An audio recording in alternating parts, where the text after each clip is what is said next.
السلام عليكم ورحمة الله وبركاته. الحمد لله رب العالمين، والصلاة والسلام على المبعوث رحمة للعالمين نبينا محمد وعلى آله وصحبه أجمعين. يقول الله تبارك وتعالى: يا أيها الذين آمنوا اتقوا الله حق تقاته ولا تموتن إلا وأنتم مسلمون. أما بعد، فإن خير الكلام كلام الله، وخير الهدى هدى محمد صلى الله عليه وسلم، وشر الأمور محدثاتها، فإن كل محدثة بدعة وكل بدعة ضلالة وكل ضلالة في النار. اللهم صل وسلم على نبينا محمد صلى الله عليه وعلى آله وصحبه ومن تبعهم بإحسان إلى يوم الدين. اللهم إنا نسألك علما نافعا ورزقا طيبا وعملا متقبلا. اللهم إنا نسألك الجنة وما قرب إليها من قول أو عمل، ونعوذ بك من النار وما قرب إليها من قول أو عمل. اللهم انفعنا بما علمتنا وعلمنا ما ينفعنا وزدنا علما. اللهم لا تدع لنا ذنبا إلا غفرته، ولا دينا إلا قضيته، ولا مريضا إلا شفيته، ولا سحرا إلا فكرته. أما بعد، para jemaah yang dimuliakan Allah Subhanahu wa taala, melanjutkan membaca kitab Matan Ghayah wa Takrib dalam fikih Syafi'i yang dikarang oleh Syekh Al-Allamah Ahmad bin Husain ibn Ahmad Al-Asfahani rahimahullah ta'ala. Masuk ke dalam pembahasan salat Jumat. Beliau mengatakan rahimahullah ta'ala, wa syaraitu wujubil jum'ah sab'atu asya'. Syarat wajibnya salat Jumat ada 7. Yang pertama adalah al-Islam, wal bulugh balik, wal akal berakal, wal hurriyah merdeka, wal dzukuriyah laki-laki. Ini yang wajib salat Jumat. Wasihah, kemudian dalam keadaan sehat. Ini diambil dari hadis yang diriwayatkan oleh Imam Abu Daud dan yang lainnya, dan sanad yang sahih dari Thariq bin Syihab radhiyallahu anhu bahwa Nabi sallallahu alaihi wasallam bersabda, al-jum'atu haqqun wajibun ala kulli muslim. Salat Jumat itu adalah hak yang wajib bagi setiap muslim, ila arba'atun, kecuali 4 orang. Yang pertama abdun mamlukun, budak, ini tidak wajib salat Jumat. Aw imra'atun, yang kedua wanita, tidak wajib salat Jumat, berarti yang wajib adalah laki-laki. Aw sabiyun, anak kecil, ini juga tidak wajib. Aw maridun, atau orang yang sakit, ini yang gugur kewajiban salat Jumat. Kemudian tentang masalah asal disyariatkan salat Jumat, ini adalah firman Allah dalam surah Al-Jumu'ah ayat 9, ya ayyuhalladzina amanu idza nudiya lis-salati min yaumil jumu'ah fas'au ila dzikrillah wa dzarul bai'. Wahai orang yang beriman, jika dipanggil kalian untuk salat Jumat, maka bersegera ila dzikrillah, menuju zikrullah, karena salat itu sendiri adalah zikir kepada Allah Subhanahu wa taala. Semua ketaatan yang kita lakukan adalah zikir. Wa dzarul bai', dan tinggalkan jual beli. Kemudian dalam hadis yang diriwayatkan Imam Muslim dari Abu Hurairah dan Abdullah bin Umar, Rasulullah SAW pernah bersabda, la yantahuna aqwamun an wada'ihimul jum'ah. Hendaknya berhenti orang-orang yang tidak mau naik salat Jumat, berhenti dari melakukan hal tersebut. Aw la yakhtimanna Allahu ala qulubihim, atau Allah akan menutup hati-hati mereka, summa la yakununa minal ghafilin, sehingga mereka menjadi orang-orang yang lalai. Kemudian juga dalam hadis Abu Ja'ad Al-Tamri sallallahu alaihi wasallam, Nabi SAW bersabda, man taraka salasa jum'ain, barang siapa meninggalkan 3 jum'ain, 3 kali Jumat, tahawunan, karena mengentengkan, tahawunan biha, taba Allah ala qalbihi, maka Allah akan menutup hatinya, naudzubillah, sehingga dia berdosa tidak merasa berdosa. Ini kalau hati sudah tertutup. Kemudian kata Syekh, syarat yang berikutnya adalah al-istithon. Hendaknya orang itu dia mukim, tidak safar, karena Nabi SAW bersabda, laisa ala musafirin Jumat, tidak wajib bagi musafir itu untuk salat Jumat. Adapun kalau dia mukim, maka di sini wajib untuk salat Jumat. Ini syarat-syarat wajib Jumat yang ada pada diri seseorang. Ada juga syarat fi'lul Jum'ah, wa syara'atu fi'liha salasatun. Kemudian mengatakan syarat untuk melakukan Jumat itu ada 3. Yang pertama, antakun al-baladu misran aw qaryatan. Hendaknya tempat salat itu adalah al-balad misran. Ya, bisa kota atau desa. Yang penting pemukiman.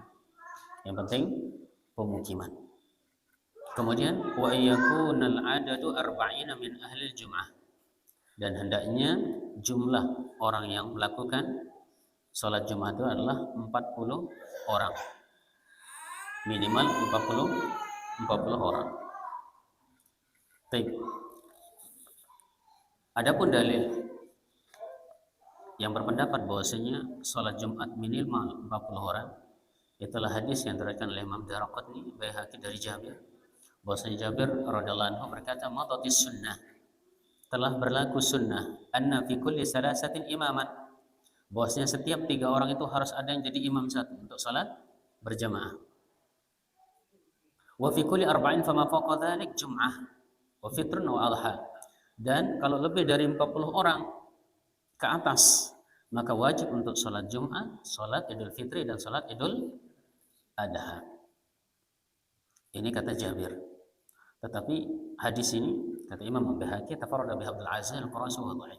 Salah satu rawinya namanya Abdul Aziz Al-Qurasi, ini rawinya dhaif lemah, sehingga hadis ini tidak sahih. Hadis Jabir yang mengatakan sunnahnya itu kalau Jumatan itu lebih dari 40 orang. Kemudian dalil yang lain bahwasanya tentang disyaratkannya minimal 40 orang, itu hadis yang dikeluarkan oleh Imam Abu Daud Ibnu Majah dari Ka'ab bin Malik. Annahu kana idza sami'a nida. Ka'ab bin Malik radhiyallahu anhu jika mendengar azan yaumul Jum'ah pada hari Jumat, tarahhama li As'ad bin Zurarah. Maka dia kemudian mendoakan rahmat bagi As'ad bin Zurarah. Faqultu lahu, idza sami'ta nida tarhamta li As'ad bin Zurarah. Kemudian rawi bertanya kepada Ka'ab, jika engkau mendengar azan pada hari Jumat, engkau langsung mendoakan rahmat kepada Ibnu As'ad bin Zurarah. Kenapa? Qala li'annahu awwalu man jama'a bina fi hazmin nabi min hurati bani Bayadah. Karena As'ad ini adalah sahabat yang pertama kali mengumpulkan kita untuk salat Jumat di satu tempat namanya Hurrah Bani Bayadah. Jadi ini asal usul tarhim itu, tarham. Ketika mendengar azan pada hari Jumat, maka sahabat Ka'ab ini langsung mengucapkan Allahumma arham As'ad bin Zurarah. Ya Allah, rahmatilah As'ad bin Zurarah. Karena dialah awal sahabat yang mengumpulkan sahabat yang lain di Madinah untuk sholat Jumat pertama kali. Makanya kemudian ada namanya tarhim sekarang. Tarhim, ya dekat-dekat waktu sholat, kemudian ada tarhim. Apa isi tarhim di sana? Mendoakan bersalawat kepada Nabi Sallallahu Alaihi Wasallam dan pada khulafa ar-rasyidin. Nah, cuma ini hanya perbuatan satu orang sahabat saja, itu Ka'ab bin Malik. Dia mendoakan pendahulunya yang pertama kali mengajak sholat Jumat. Tapi bukan berarti ini termasuk sunnah. Ini bukan sunnah. Sehingga tidak perlu tarhim setiap akan sholat, setiap waktu itu. Ya, ada tarhim salatu wassalamu alaih dan yang lain mendoakan para sahabat. Ini dilakukan oleh Ka'ab ini untuk mengenang jasa sahabat As'ad ini saja, dan ini tidak dilakukan oleh para sahabat yang lain, menunjukkan ini juga bukan termasuk sunnah, bukan sunnah, karena perbuatan satu sahabat yang tidak dilakukan oleh sahabat yang lain menunjukkan bahwasanya ini bukan tidak bisa dijadikan hujjah atau dalil. Apalagi khulafa ar-rasyidin tidak ada yang tarhim sebelum masuknya waktu sholat. Jadi kalau mau kita doakan rahmat boleh apa enggak? Boleh, tapi bukan tarhim caranya. Masing-masing kita mendoakan apa? Para sahabat. Allah merham di sahabatin Nabi sallallahu alaihi wasallam, tidak masalah. Nah, adapun untuk Nabi yang kita disuruh adalah kita bersolawat kepada beliau setiap waktu, bukan hanya ketika akan datang waktu sholat saja. Man shalla alaihi salatan sallallahu biha asyran. Bebas ini kapan saja mau bersolawat kepada Nabi sallallahu alaihi wasallam, karena dianggap seolah-olah ini apa? Sunnah tarhim sebelum datangnya waktu sholat. Jadi ini dilakukan oleh Ka'ab bin Malik untuk mengenang jasa As'ad ini saja. Dan itu beliau cuma sendirian lakukan seperti itu. Artinya kan tidak masalah kita mendoakan pendahulu kita yang soleh. Kita berdoa sendiri-sendiri tidak masalah. Nah, Masalah berapa jumlah minimal sholat Jumat, ini pun sebenarnya ada perbedaan pendapat antara para ulama. Ada 4 pendapat. Yang pertama, pendapat pertama, bahwasanya sholat Jumat itu sudah sah minimal 3 orang. Ini pendapat dari ulama-ulama Hanafiyah dan juga pendapat dari Imam Ahmad, salah satu riwayat dari Imam Ahmad dan dipilih oleh Syekhul Islam Ibnu Taimiyah.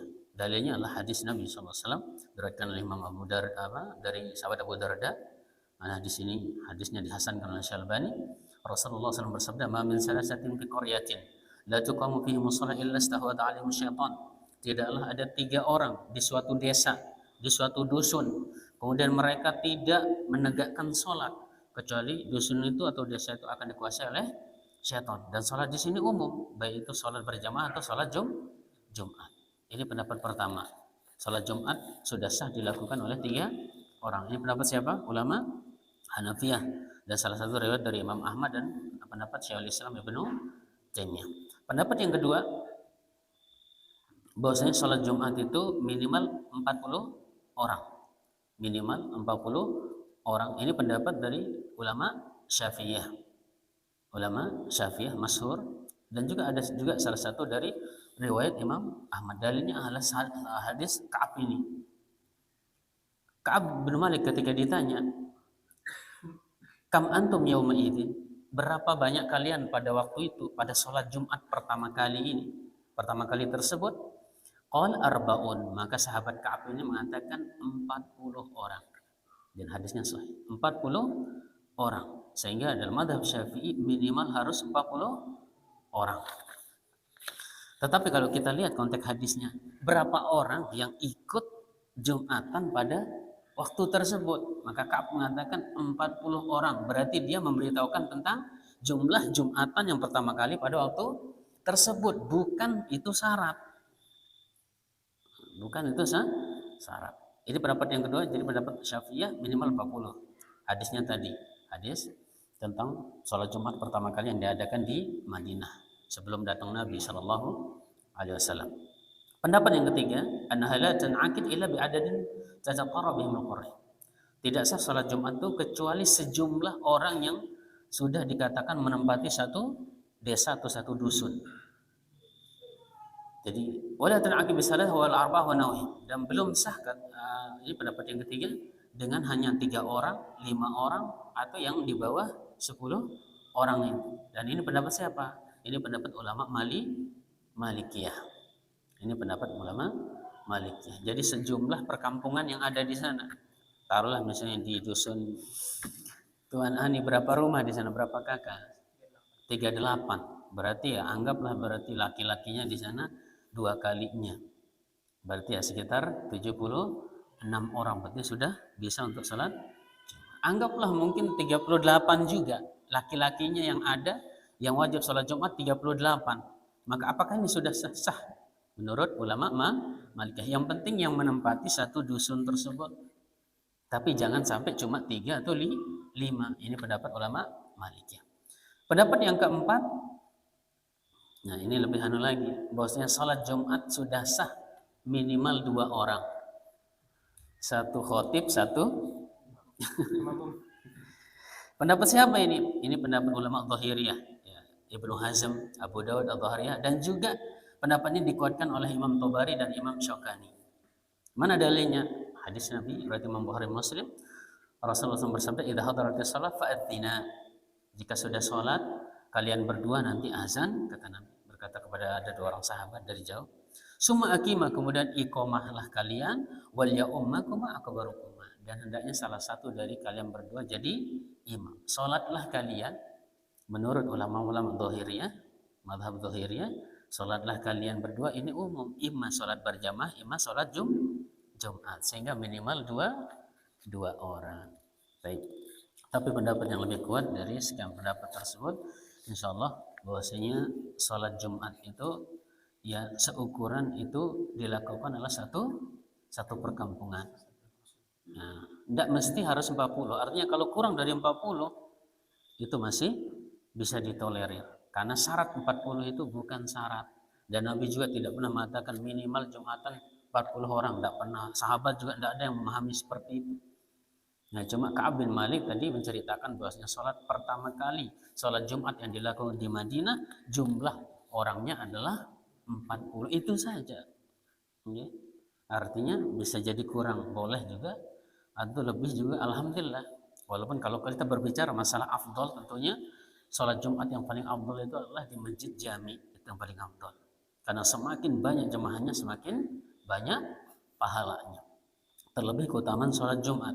Satu langkah kita berjalan menuju masjid untuk sholat Jumat tuh dihitung kata Nabi SAW seperti sholat sunnah setahun, seperti sholat tahajud setahun pahala. Dan hadisnya sahih.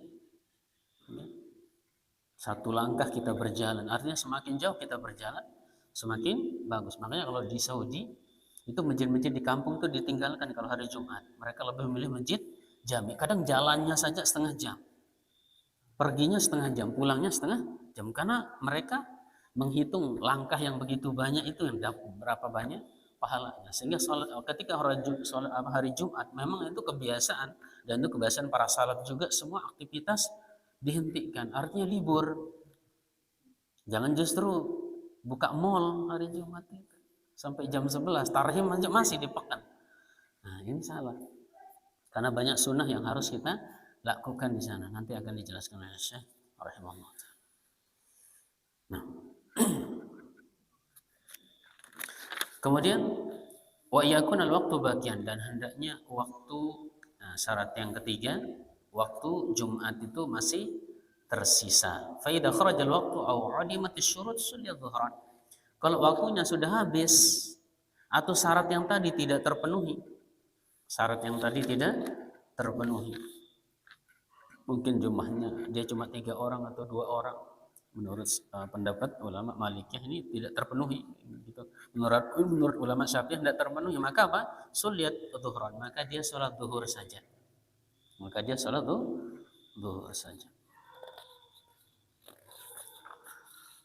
Nah, kapan waktu sholat Jumat? Ada 2 pendapat para ulama. Pendapat yang pertama, anna waqtaha waqtu sholati dhuhur. Waktu sholat Jumat adalah waktu sholat zuhur. Ini adalah pendapat jumhur ulama. Jumhur itu mayoritas ulama. Di sini mayoritas ulama Hanafiyah, Malikiyah, dan Syafi'iyah, dan juga Dhahiriyah. Ini mereka mengatakan bahwa waktu sholat Jumat itu adalah waktu zuhur. Dalilnya adalah hadis Salamah bin Aqwa radhiyallahu anhu dari Imam Bukhari dan Muslim. Kunna nujammi', sahabat Salamah mengatakan, kunna nujammi'u ma Rasulillah sallallahu alaihi wasallam. Kami atau kita pernah sholat Jumat bersama Rasulullah SAW idza zalati syamsu, ketika matahari sudah bergeser sedikit ke barat, berarti sudah masuk waktu zuhur. Summa narji'u natatabba'ul fi, kemudian kami pulang dan mencari-cari naungan, mencari-cari teduhan untuk berteduh. Nah, menunjukkan bahwasanya mereka sholat Jumat bersama Nabi ketika masuk waktu zuhur. Pendapat yang kedua, ini pendapat ulama Hanabilah, mazhab Hambali. Mereka mengatakan tajuzu sholatul Jum'ah qabla zawal. Boleh juga sholat Jumat sebelum masuk waktu zuhur. Hadisnya adalah hadis Jabir radhiyallahu anhu riwayat Imam Muslim, karena Rasulullah SAW yushallil Jum'ah. Dulu Rasulullah SAW pernah sholat Jumat, summa nadhhabu ila jimalina fanurihuha hina tazulu syams. Setelah sholat Jumat kemudian kami pulang dan kami ke tempat-tempat onta kami, di tempatnya onta kami ketika matahari baru bergeser. Kita paham bahwasanya matahari kalau tepat di atas ini belum masuk waktu zuhur. Kalau geser sedikit ke barat berarti sudah masuk waktu zuhur. Dan para sahabat waktu dia bergeser itu, kata Jabir, mereka sudah berada di onta-ontanya. Menunjukkan sholat Jumat dilakukan sebelum zuhur. Kemudian juga ada hadis dari Salamah bin Aqwa radhiyallahu anhu dari Imam Bukhari dan Muslim, kunna nusalli ma'a Rasulillah sallallahu alaihi wasallam al-Jum'ah. Kami pernah sholat Jumat bersama Rasulullah SAW. Summa nansarifu wa laysa lil hitani dhillun nastadhillu bihi. Kemudian kami pulang dalam keadaan apa? Tidak ada sama sekali tempat kita berteduh. Tidak ada tempat berteduh, berarti waktu itu matahari sedang pas di atas. tidak ada bayangan. Berarti mereka melakukan sholat Jumat sebelum masuk waktu zuhur. Sahabat Salamah ini juga yang meriwayatkan hadis yang pertama tadi, bahwasanya kami sholat Jumat bersama Rasulullah SAW ketika matahari sudah bergeser ke barat, berarti sudah masuk waktu zuhur. Dia juga yang meriwayatkan kami juga pernah sholat Jumat bersama Rasulullah SAW ketika pulang tidak ada bayangan pohon sama sekali, tidak ada bayangan tembok sama sekali, berarti belum masuk waktu zuhur. Sehingga di sini pendapat yang lebih kuat insyaallah taala masalah waktunya itu boleh setelah masuk waktu zuhur, boleh sebelumnya. Bahkan sahabat Muawiyah radhiyallahu anhu pernah mengajak para sahabat sholat Jumat di waktu duha. Di waktu duha. Duha itu kurang lebih sekitar jam 7, jam 8. Sholat apa? Sholat Jumat. Dan hadisnya sahih. Dan itu tidak diingkari oleh para sahabat. Berarti masalah waktu sholat Jumat ini dikembalikan kepada kesepakatan imam dengan makmum, kesepakatan khatib dengan makmum kapan. Walaupun tentunya yang paling banyak dilakukan ini adalah pada waktu zuhur, karena di sanalah jemaah itu sudah pulang dari tempat kerjanya. Dan yang diutamakan tentunya sholat Jumat itu adalah jemaahnya yang paling banyak. Kalau kita sholat Jumat waktu duha, tidak ada jemaah, walaupun boleh apa enggak? Boleh saja, gitu. Boleh saja. Kemudian kata Syekh rahimahullah taala, wa fara'idhu as-salasah, dan fardunya atau rukun salat Jumat itu ada 3. Yang pertama khutbatan yakumu fiha wa yajlisu bainahum. 2 khutbah dengan duduk di antara 2 khutbah tersebut. Ini sebagaimana hadis Abdullah bin Umar, qala kana Nabi sallallahu alaihi wasallam yakhutubu qa'iman summa yaq'ud. Nabi sallallahu alaihi wasallam kalau khutbah, beliau khutbah dengan berdiri. Kemudian setelah itu beliau duduk istirahat, summa yaqumu kama taf'alun al-an. Kemudian berdiri lagi pada khutbah kedua sebagaimana yang kalian lakukan pada hari ini, kata beliau radhiyallahu anhu. Kemudian juga dianjurkan bagi khatib supaya jangan terlalu lama khutbahnya. Nah, sebagaimana hadis Ammar bin Yasir yang mendengar Rasulullah SAW bersabda, "Inna tula salatir rajuli." Sesungguhnya panjangnya salat seseorang, salat Jumatnya, wa qisara khutbatihi, dan pendek khutbahnya, ma'innatun min fiqhi, adalah tanda dia adalah orang yang paham agama. Kalau khutbahnya seperti materi kajian atau materi kuliah, itu pertanda khotibnya orang tidak paham agama.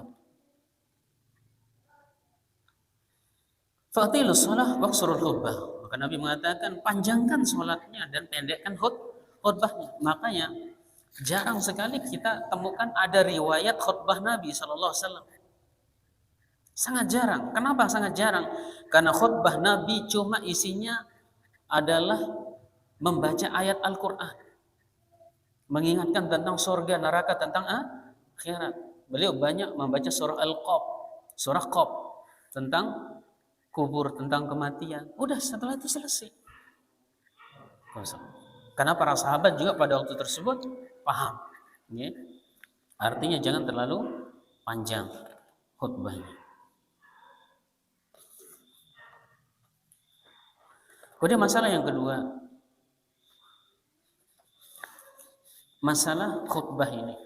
Apakah khutbah ini pengganti 2 rakaat sholat zuhur apa enggak?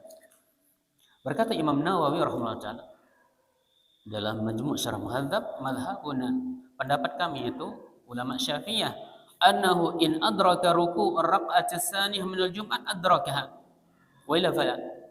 Kalau seseorang dia mendapati ruku' pada rakaat kedua, maka dia sudah mendapati sholat Jumat. Artinya kalau dia masbuk ini, dia datang masbuk, ternyata sudah sholat dan dia masuk rakaat kedua, bisa rukuk bersama imam, maka dia hanya menambah berapa rakaat?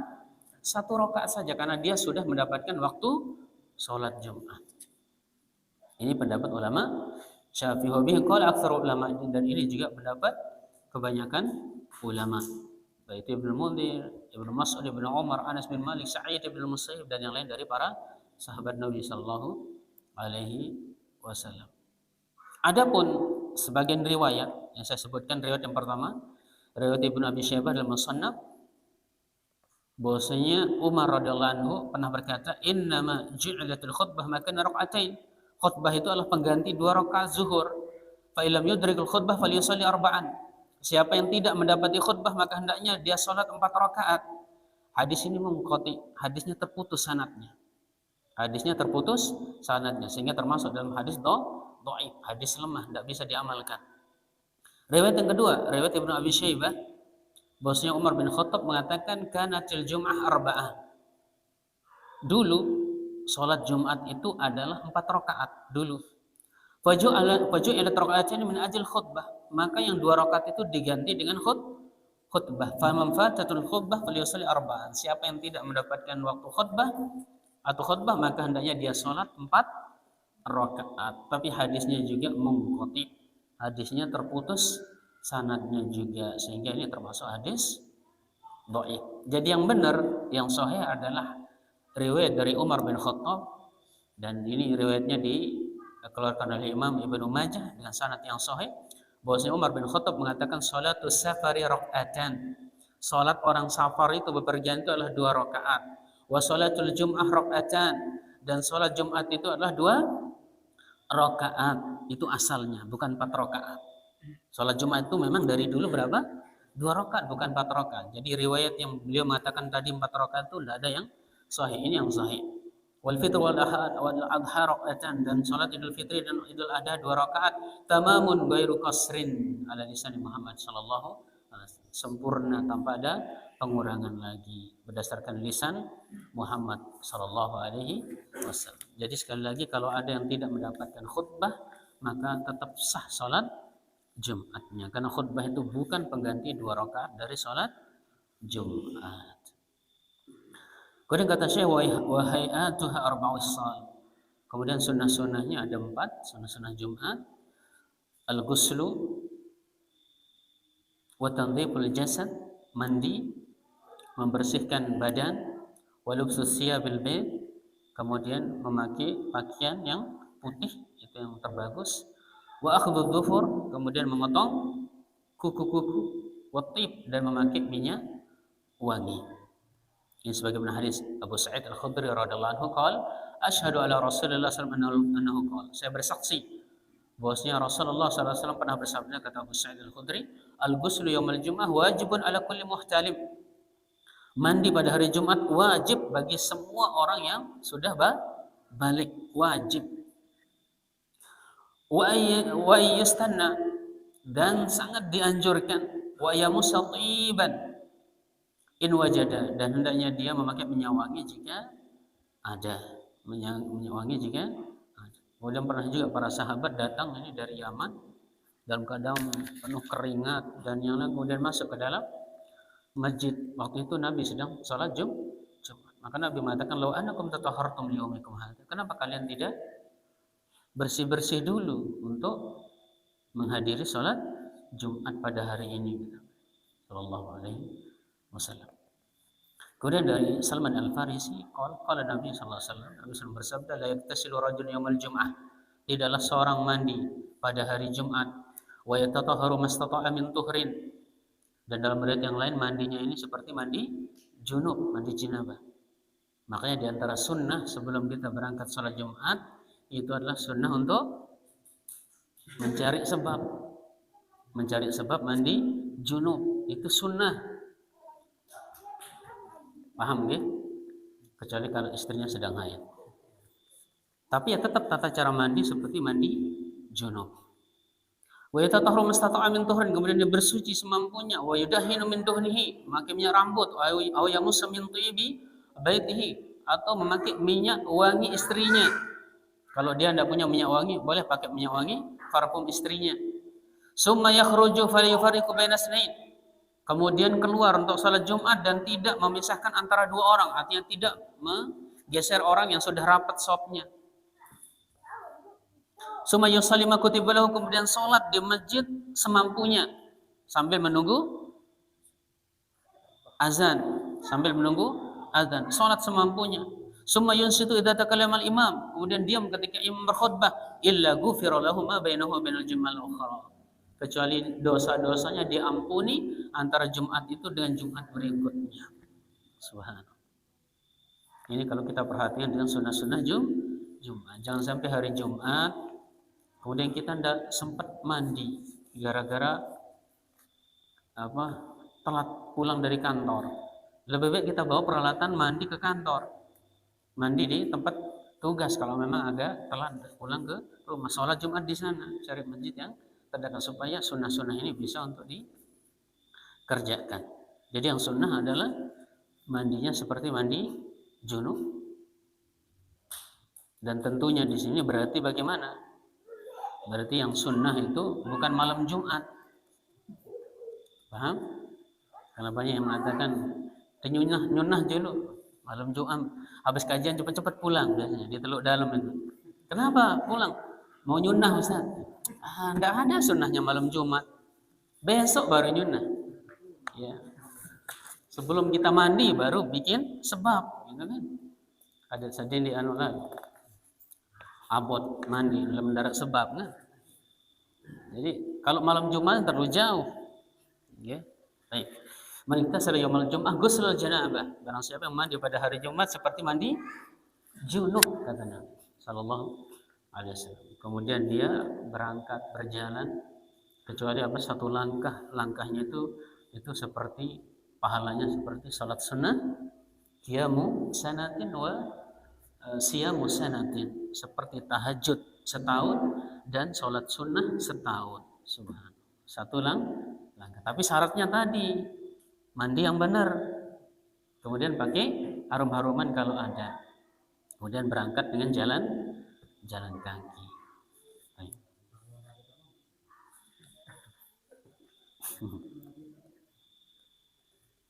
Kemudian kata Syekh rahimahullah taala, wa yustahabbu, dan dianjurkan al-insatu fi waqtil khutbah, diam ketika khutbah Jumat. Nah, sebagaimana hadis yang kita sering dengar, idza qulta li sahibika hansit wal imam yakhutub faqad lagaut. Jika engkau berkata kepada temanmu, diam. Kita bilang diam itu berarti kita sendiri yang ribut. Wal imamu yakhutub, sementara imam sedang khutbah, faqad lagaut, maka sia-sia. Apa yang sia-sia di sini? Perbuatannya yang sia-sia. Yang sia-sia itu pahala Jumat semua atau pahala mendengarkan khutbah? Pahala mendengarkan khutbah itu saja. Adapun kalau setelahnya dia sholat dengan khusyuk, ya lain lagi pahalanya. Yang sia-sia itu adalah sebenarnya perbuatannya. Laghaut, sia-sia. Artinya sia-sia itu berarti dia mengurangi pahala, bukan menghapus pahala keseluruhan. Okay? Kemudian kata Syekh, wa man dakhala wal imam yakhutubu shalla rak'atin khafifatin summa yajlis. Siapa yang masuk ke dalam masjid sementara imam sedang khutbah, maka hendaknya dia salat 2 rakaat kemudian baru duduk. Salat 2 rakaat baru dia duduk. Sebagaimana hadis Jabir, ada seorang datang dan Nabi sallallahu alaihi wasallam waktu itu sedang khutbah. Faqala as-sallaita ya fulan, maka Nabi bertanya, "Sudah enggak kamu salat wahai fulan?" Sudah salat, kata Nabi. Qala belum Nabi. Qala qum farka', bangun salat 2 rakaat. Menunjukkan kalau imam dia berkata kepada makmum ketika khutbah itu maka tidak masalah. Demikian juga makmum boleh berkata kepada imam kalau memang ada maslahat. Sebagaimana hadis riwayat Imam Bukhari Muslim, ketika Nabi sallallahu alaihi wasallam sedang khutbah Jumat, datang orang Arab dari dusun mengatakan, "Ya Rasulullah, halakal mal wa ja'al. Wahai Rasulullah SAW, harta kita hancur, ternak kita mati. Kenapa? Karena tidak ada hujan. Doakan wahai Nabi supaya turun hujan." Akhirnya Nabi berdoa supaya turun hujan. Seminggu setelahnya datang lagi orang itu, Nabi sedang khutbah lagi. Datang lagi, wahai Nabi, ternak kita mati lagi. Kenapa? Kebanyakan air, banjir. Akhirnya Nabi doa lagi. Artinya boleh ada dialog antara makmum dengan khotib yang sedang khutbah kalau memang ada perlunya. khotibnya lagi asik khutbah, tidak tahu kalau sedang gempa, boleh makmum bilang khotib gempa, tidak masalah. Okay? Jadi tidak mutlak dilarang. Nah, Allah taala sallallahu alaihi Muhammad wa ala alihi wa sahbihi.